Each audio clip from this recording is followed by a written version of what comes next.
I've been invited to give you a brief overview of how we use our estate here at Sheffield Hallam in order to complement the student experience and to give you some idea of how far we've managed to progress on our journey towards sustainability.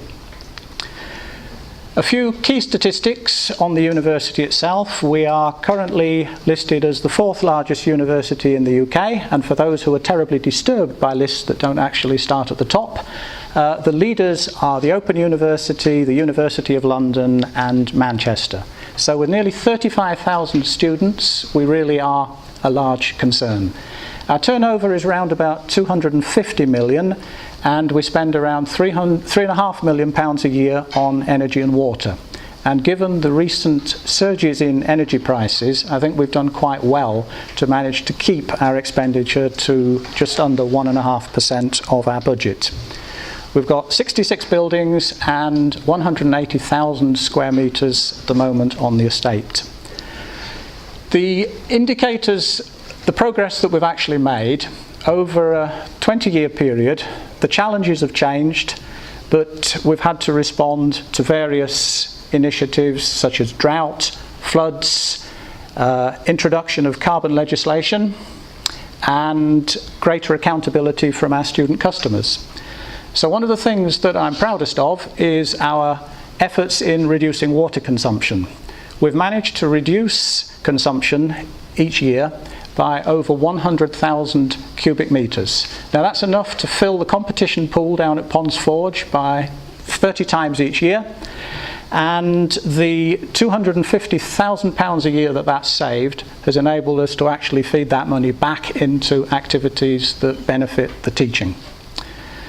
We have eliminated oil as a heating fuel on the estate, so that's reduced our consumption by 1.2 million litres, and means then that there are 40 less journeys from Immingham down to Sheffield.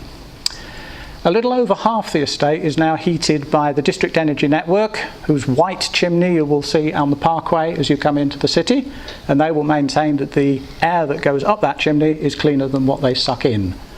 And we're also proud to be one of a very small number of organisations who hold both the ISO 14001, which is Environmental Management System accreditation, and also the ISO 50001 accreditation for our energy management scheme.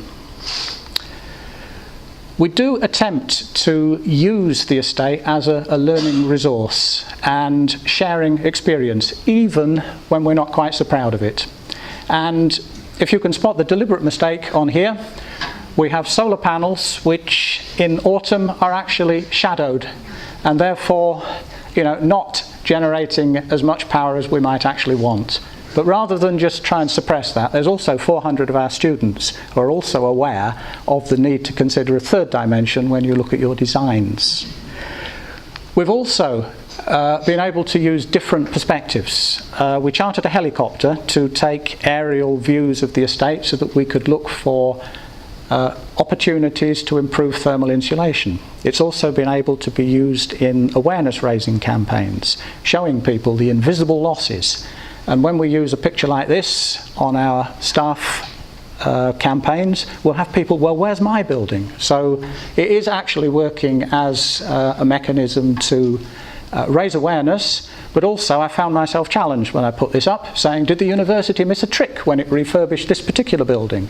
Because the tall building at the back is, it's a reddish colour, which means then that the energy lost from it is far more significant than where we've got the darker roofs around. So we're a sort of mixed up society here. Some of our staff are actually students, some of our students are actually staff. And among them we have Adam at the back, who is our student placement this year. He has just finished a study evaluating the potential for putting more solar panels on our roofs. But we've worked out if we covered everything we'd got and made allowance for the ones facing in the wrong direction, that we'd still be hard pushed to produce 5% of our own energy. So that's not the way forward. We are looking at the electrical base load so that we can understand who's using the power when the doors are locked. And that's got to be a big contributor towards our energy saving efforts. And we're also really keen to continue to develop the use of the estate as a learning resource so that students can actually benefit from real-time data. And that's the point at which I think I'd better stop. So enjoy the evening. Thank you very much.